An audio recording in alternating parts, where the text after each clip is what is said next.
அனைவருக்கும் வணக்கம் நண்பர்களே. நாம் இன்னைக்கு இந்த பதிவில் கடகம் ராசி அன்பர்களுக்கு கார்த்திகை மாதத்தில் கிடைக்கப்பெறும் பலன்கள் என்ன, சாதகமான நிலை என்ன, பாதகமான நிலை என்ன அப்படிங்கிற முழு தகவலையுமே இந்த பதிவில் உங்களுக்காக நாங்கள் சொல்லியிருக்கோம். இந்த பதிவு உங்களுக்கு பயன் தரும் வகையில் அமையுங்க. கடகம் ராசி ஒரு நீர் ராசியாக இருக்குது. இந்த ராசியில் பிறந்தவங்களுக்கு இலகிய மனம் கொண்டவங்களாக இருப்பாங்க. பொதுவாக இந்த ராசிக்காரங்க அமைதியான குணம் கொண்டவங்களாகவும் சந்தோஷத்தோட பிறருக்கு உதவும் குணம் கொண்டவங்களாகவும் திகழ்வாங்க. கடக ராசிக்காரர்களுக்கு ரசனைகள் அதிகமாக இருக்கும். இயற்கையை ரசிப்பது ரொம்பவும் பிடிக்கும். தங்களோட வாழ்க்கையை ரசித்து அனுபவித்து வாழணும் அப்படிங்கிறத ரொம்பவும் கவனமாக இருப்பாங்க. 12 ராசியிலுமே கடக ராசி மிக மிக உணர்ச்சிகரமான ஒரு ராசிக்காரங்க. கடக ராசியில் பிறந்தவங்களுக்கு மற்ற ராசிகளை விட நினைவு திறன் அப்படிங்கிறது ரொம்பவும் அதிகமாக இருக்கும். ஆண்டாண்டு காலமாக நடந்திருக்கும் முக்கியமான நிகழ்வுகளை கூட இந்த ராசிக்காரங்க மறக்காமல் வச்சுருப்பாங்க. இந்த கடக ராசிக்காரங்க அன்பு செலுத்துறதுலையும் கருணை காட்டுறதுலையும் ரொம்பவும் சிறப்பான மனிதர்களாக திகழ்வாங்க. இவங்களோட அன்பான பேச்சாலும் நிர்வாக திறனாலும் எல்லோராலையுமே பெருமையாக பேசக்கூடிய அளவு தான் இவங்களோட ஒவ்வொரு வேலையுமே இருக்கும். அனைவரின் முழு கட்டுப்பாட்டுக்குள்ளேயுமே ஒரு வேலை செய்கிறாங்கன்னு வச்சுக்கோங்களேன், முழு கட்டுப்பாட்டுமே இவங்க கைக்குள்ளே இருக்கிற மாதிரி தான் எந்த ஒரு நிகழ்வையுமே இவங்க செயல்படுத்துவாங்க. அது மட்டும் இல்லாமல் இந்த கடக ராசிக்காரங்க அப்படின்னு சொன்னால் இந்த ராசியை கொண்ட ஆண்கள் அவங்களோட பாசமான இயல்புக்கு பெயர் பெற்றவங்களாக திகழ்வாங்க. கடகம் ராசியில் இருக்கிறவங்களுக்கு ராசி அதிபதி சந்திர பகவான் அப்படிங்கிறதுனால கடக ராசிக்காரங்க எப்பொழுதுமே சந்திரனை போல ஜொலித்து கொண்டே இருப்பாங்க. கடக ராசியில் புனர்பூசம், 4ஆம் பாதம், பூசம், ஆயில்யம் இந்த 3 நட்சத்திரங்களுமே அடங்கியிருக்கு. நாம் இப்போ ஒவ்வொரு நட்சத்திரத்திற்கும் ஏற்பட்டிருக்கும் கிரகநிலை மாற்றங்கள் மூலம் ஏற்படும் பலன்கள் எப்படி அமைஞ்சிருக்கு அப்படின்னு தான் பார்க்க போகிறோம். முதல்ல கடகம் ராசியில் உள்ள புனர்பூசம் நட்சத்திரக்காரர்களுக்கு திடமான சிந்தனை கொண்ட உங்களுக்கு கார்த்திகை மாதம் திட்டமிட்டு செயல்பட வேண்டிய ஒரு மாதம். குரு பகவான் வக்கரம் அடைஞ்சிருக்கிறதுனால குரு பகவான் வழங்கிய யோக பலனில் ஒரு சில மாற்றங்கள் உண்டாகும். சனி பகவான் ஆட்சி பெற்று இருக்கும் பொழுது நீங்கள் செயல்படுத்துகிற ஒவ்வொரு செயலையுமே கவனமாக செய்யணுங்க. கவனமாக இருக்கிறது இந்த மாதத்தை பொறுத்த வரைக்கும் அவசியமாக உங்களுக்கு ஒன்று தேவைப்படுற ஒன்று. உங்களோட உடல்நிலையில் ஏதேனும் சின்ன சின்ன சங்கடங்கள் ஏற்பட்டு மறையும். இல்லைன்னா உங்களோட செல்வாக்கில் அந்தஸ்தில் கொஞ்சம் பின்னடைவு சந்திக்க வேண்டிய சூழ்நிலை உருவாகலாம். கவனமாக எந்த ஒரு செயலையுமே செயல்படுத்துறது நல்லது. வேலை விஷயமா இருந்தாலும் சரி, பண விஷயமா இருந்தாலும் சரி, யாரையும் நம்பாதீங்க. இந்த மாதத்தை பொறுத்த வரைக்கும் நீங்களே முன்னின்று செயல்படுத்துங்க. கேது பகவான் நெருக்கடியிலிருந்து உங்களை பாதுகாப்பார். அதனால் பயம் கொள்ள தேவையில்லை. நீங்கள் யோசித்து சிந்தித்து சரியாக முடிவு எடுத்தீங்கன்னா கட்டாயம் நல்லது நடக்கும். பெரும்பாலும் உங்களது கண் பார்வையிலேயே அனைத்து வேலைகளும் நடக்கிற மாதிரி பார்த்துக்கோங்க. ராகு பகவானால் உழைப்பிற்கு ஏற்ற வருமானத்தை உங்களுக்கு வழங்க முடியும். இந்த காலகட்டத்தில் இஷ்ட தெய்வ கோவிலுக்கு சென்று வருவதன் மூலம் சங்கடங்கள் விலகும். பெரிய மனிதர்களின் ஒத்துழைப்பு கிடைக்கும். வெளிநாட்டு முயற்சிகள் கூட உங்களுக்கு சாதகமான வாய்ப்புகளை ஏற்படுத்தி கொடுக்கும். உங்களோட ஜென்ம ராசிக்குள்ள சஞ்சரிக்கும் செவ்வாய் பகவானால் படபடப்பு, வேகம் அப்படிங்கிறது எல்லாமே இருக்கும். அதன் காரணமாக உடல்நிலையில் சின்ன சின்ன சங்கடங்கள் தோன்றி மறையும். இந்த காலகட்டங்களில் குடும்பத்தில் இருக்கிறவங்களோட ஆலோசனைகளை ஏற்பதும் அவங்கள அனுசரித்து போகிறதும் நல்லதாக இருக்குங்க. நீங்கள் வேலை செய்கிற இடத்துல உங்களுடைய வேலைகளில் மட்டும் நீங்கள் கவனம் செலுத்தினா இன்னும் நல்லதாக இருக்கும். மாணவிகளை பொறுத்த வரைக்கும் இந்த மாதத்தில் படிப்பு விஷயங்களை கட்டாயம் நீங்கள் கவனமாக இருக்கணும். உங்களுக்கு சந்திராசிரம தினங்கள் டிசம்பர் 7ஆம் தேதி. அதன் பிறகு அதிர்ஷ்ட நாட்கள் அப்படின்னு பார்த்தா டிசம்பரில் 2, 3, 11, 12. இதே கடகம் ராசியில் உள்ள புனர்பூசம் நட்சத்திரக்காரங்க உங்களோட வாழ்க்கையில் ஏற்படும் காரிய தடைகள் விலக நவகிரக வழிபாட்டால் நன்மை உண்டாகும் வாய்ப்பை பெற முடியும். பரிகாரமாக இது இந்த மாதத்தில் கட்டாயம் செஞ்சுட்டு வாங்க. நவகிரக வழிபாடுங்கிறது உங்களுக்கு நன்மை தரும் வகையில் அமையும். அதன் பிறகு பூசம் நட்சத்திரக்காரர்களுக்கு மனதில் சரி அப்படிங்கிறது பட்டதை மட்டும் செய்யக்கூடியவங்க நீங்கள். இவ்வளவு எந்த ஒரு செயலையுமே கொஞ்சம் நிதானமாக செயல்படுத்தணும் அப்படின்னு நினைப்பீங்க. இப்படிப்பட்ட உங்களுக்கு இந்த கார்த்திகை மாதம் நிதானமாக செயல்பட வேண்டிய மாதம். சனி பகவான் ஆட்சி பலத்தோட சஞ்சாரம் செய்கிறதுனால எந்த விஷயமா இருந்தாலும் சரிங்க, ஏதாவது ஒரு வகையில் சின்ன சின்ன நெருக்கடிகள் வந்து போகும். உடல்நிலையில் சின்ன பாதிப்பும் ஏற்படலாம். இதுவரைக்கும் வேகமாக நடந்துட்டு இருந்த வேலையில் கொஞ்சம் தாமதம் உண்டாகலாம். கிடைத்த வருமானத்திலையுமே தடைகளும் தாமதமும் உண்டாகும்.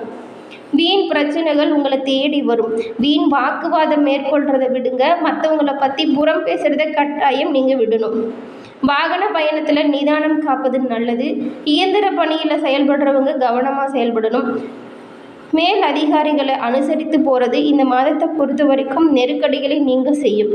குடும்ப உறவுகளிடம் முடிஞ்ச வரைக்கும் கொஞ்சம் இணக்கமாக இருங்க. குழந்தைகள் மீது அக்கறை செலுத்துங்க. வியாபாரத்தில் புதிய முதலீடு செய்யறதுக்கு முன்னாடி ஒரு முறைக்கு இருமுறை யோசித்து செய்யணும். உங்களோட ராசிக்குள்ள செவ்வாய் சஞ்சாரம் செய்கிறதுனால உங்களோட செயல்களில் சின்ன சின்ன தடுமாற்றமும் குழப்பமும் ஏற்பட்டும். உங்களோட வார்த்தைகளால் சங்கடம் உண்டாகலாம். கவனமாக இருங்க. பேசும் வார்த்தைகளை கவனமாகவும் தெளிவாகவும் பேசுங்க. கேதுவால் எல்லா விஷயத்தையுமே சமாளிக்கக்கூடிய சக்தி உங்களுக்கு பிறக்கும். அதனால் சக்தி கிடைக்குங்கிறதுனால எது வேணாலும் பேசினா வீண் வம்பு வழக்கில் சிக்கிடுவீங்க. கொஞ்சம் கவனமாக வார்த்தைகளை கையாளுங்க. வாழ்க்கைக்கு ஏற்ற வருவாய் வந்து சேரும். மாணவர்கள் படைப்பு விஷயத்தில் கவனமாக இருக்கிறதும் கவனம் செலுத்துறதும் நல்லது. விவசாயிகள் விளைச்சலில் கூடுதலாக கவனம் செலுத்தணும். கடகம் ராசிக்காரங்களுக்கு இந்த கார்த்திகை மாதமே கவனமாக இருக்க வேண்டிய மாதமாக அமைஞ்சிருக்கு. உங்களுக்கு சந்திராஷ்டமம் டிசம்பர் 7, 8, அதிர்ஷ்ட நாட்கள் டிசம்பரில் 2, 11. இந்த பூசம் நட்சத்திரக்காரங்க உங்களோட வாழ்க்கையில் ஏற்படும் காரிய தடைகள் விலக பரிகாரமாக பைரவரை வழிபட்டு வருவதன் மூலம் சங்கடங்கள் விலகும் சிறப்பான பலன்களை பெற முடியும். மேலும் உங்களுக்கு பைரவர் பிடிக்கும் என்றாலும் இந்த வீடியோ பதிவின் கமெண்ட்ல பைரவருக்கு போற்றி என 3 முறை பதிவிடவும் செய்யுங்க. பைரவரின் அருளால் உங்களது வாழ்க்கை வளமானதாக மாற வாழ்த்துக்களை தெரிவிச்சுக்கிறோம். அதன் பிறகு கடகம் ராசியில் உள்ள ஆயில்யம் நட்சத்திரக்காரர்களுக்கு இந்த கார்த்திகை மாதத்தின் பலன்கள் எப்படி இருக்கு அப்படிங்கிறத தொடர்ந்து பார்க்கலாம். வாழ்க்கையில் முன்னேற்றம் அடைந்து வரும் உங்களுக்கு கார்த்திகை மாதம் கொஞ்சம் கவனமாக செயல்படக்கூடிய மாதம். ஏன்னா நீங்கள் மேற்கொள்ளும் ஒவ்வொரு செயல்களையுமே கவனமாக ஒவ்வொரு அடியுமே எடுத்து வைக்கணுங்க. ஆயில்யம் நட்சத்திரத்தில் உள்ள வியாபாரிகள் புதிய முதலீடு செய்யும் பொழுது ஒரு முறைக்கு இருமுறை யோசித்து செயல்படுத்துறது நல்லதாக அமையும். அரசியல்வாதிகளாக இருந்தால் உங்களோட வார்த்தைகளில் கவனமாக இருக்கணும். நீங்கள் செய்கிற ஒவ்வொரு செயலையுமே நிதானமாக செய்யணும். பூர்வீக சொத்துக்களால் பிரச்சனை வரக்கூடும். அதை சட்ட ரீதியாக எதிர்கொள்கிறது ரொம்பவும் நல்லது. குடும்பத்தில் இருக்கிற எல்லோருக்கிட்டேயுமே ஒரு பிரச்சனைன்னு வந்துட்டால் ஆலோசனை கேளுங்க. அவங்களோட ஆலோசனைக்கு மதிப்பளிக்கிறதும் உடன் வேலை செய்கிறாங்க இல்லையா, அவங்கக்கிட்ட சாதகமாக கொஞ்சம் எந்த ஒரு சண்டை சச்சரவுலையும் ஈடுபடாமல் இருக்கிறது நல்லது. உங்கள் கூட வேலை செய்கிறவங்கக்கிட்ட மோதல் போக்கு காட்டாமல் இருக்கிறது நெருக்கடிகளில் இருந்து உங்களை பாதுகாக்கும். சனி பகவானால் உடல்நிலையில் ஒரு சில பாதிப்புகள் ஏற்பட்டு நீங்கும். கவனக்குறைவால் சின்ன சின்ன விபத்து கூட ஏற்படலாம். அதனால் கவனமாக வண்டி வாகனத்தை ஓட்டணும். கேது பகவானால் அவற்றிலிருந்து விடுபடக்கூடிய நிலையும் உண்டாகும். அதனால் கவனமாக இருக்கணும்னு சொல்லி பயப்படாதீங்க. தன்னம்பிக்கையும் தைரியமும் உங்களோட மனதில் அதிகரிக்கக்கூடிய ஒரு நல்ல மாதம் தாங்க. புதிய சொத்து வாங்கும் பொழுது மூலப்பத்திரத்தை நல்லா படித்து பார்த்து கையெழுத்து போடுங்க. தொழில் விஷயங்கள் எல்லாமே இந்த மாதத்தை பொறுத்த வரைக்கும் கடகம் ராசி அன்பர்களுக்கு சிறப்பாக இருக்குது. ஆனால் செய்யக்கூடிய ஒவ்வொரு செயலையுமே கவனத்தை கையாளணும். எதிர்பார்த்த பணவரவு வந்து சேரும். புதிய சொத்து வாங்கும் பொழுது தெளிவான விளக்கங்கள் இருக்கா அப்படின்னு பார்த்துக்கோங்க. கையெழுத்து போடுறதுக்கு முன்னாடி ஒரு முறைக்கு இருமுறை நல்லா படித்து பார்த்துட்டு கையெழுத்து போடுங்க.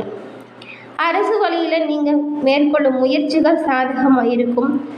உங்களுக்கு அரசு வழிகளால் நன்மை உண்டாகும் போக்கு இருக்குது. மாணவர்களை பொறுத்த வரைக்கும் இந்த மாதத்தில் படிப்பு விஷயத்தில் கவனமாக இருக்கணும். இந்த கடகம் ராசியில் உள்ள ஆயில்யம் நட்சத்திரக்காரர்களுக்கு இந்த கார்த்திகை மாதத்தில் சந்திராஷ்டம தினங்கள் டிசம்பர் 8, 9 வருது. அதிர்ஷ்ட நாட்கள் அப்படிங்கிறது டிசம்பர் 2, 5, 11, 14. இந்த 4 தினங்களுமே உங்களுக்கு சிறப்பான நாட்களாக அமைஞ்சிருக்கும். நீங்கள் மேற்கொள்ளக்கூடிய ஏதாவது ஒரு நல்ல செயலாக இருந்தாலும் சரி, ஏதாவது தொழில் தொடங்குகிறோம், தொழில் ரீதியாக ஏதாவது ஒப்பந்தத்தில் கையெழுத்து போடுறோம் அப்படின்னா கூட இந்த அதிர்ஷ்டம் தரும் நாட்களில் செஞ்சிங்கன்னா பலன்கள் கூடுதலாக இருக்கும். சந்திராஷ்டம தினங்களில் நீங்கள் எந்த ஒரு விஷயத்துலேயுமே யோசித்து செயல்படுங்க. தேவையில்லாத வீண் வாக்குவாதத்தை அன்றைய தினம் கட்டாயம் நீங்கள் தவிர்க்கிறது ரொம்பவும் நல்லது. இந்த கடகம் ராசி அன்பர்களுக்கு ஏற்படும் காரிய தடைகளும் கஷ்டங்களும் விலக பரிகாரமாக நரசிம்ம பெருமாளை வழிபட்டு வருவதன் மூலம் உங்களோட வாழ்க்கையில் நன்மை உண்டாகும், வளங்கள் அதிகரிக்கும் ஒரு சிறப்பான மாதமாக இந்த மாதம் உங்களுக்கு அமையும். மேலும் நரசிம்மர் உங்களுக்கு பிடிக்கும் என்றாலும் இந்த வீடியோ பதிவின் கமெண்ட்டில் நரசிம்ம பெருமாளுக்கு போற்றி என 3 முறை பதிவிடவும் செய்யுங்க. நரசிம்மரின் அருளால் உங்களது வாழ்க்கை வளமானதாக மாறும். என்ன நண்பர்களே, இந்த பதிவு உங்களுக்கு பயன் தரும் வகையில் அமைஞ்சிருக்கும்னு நினைக்கிறோம்.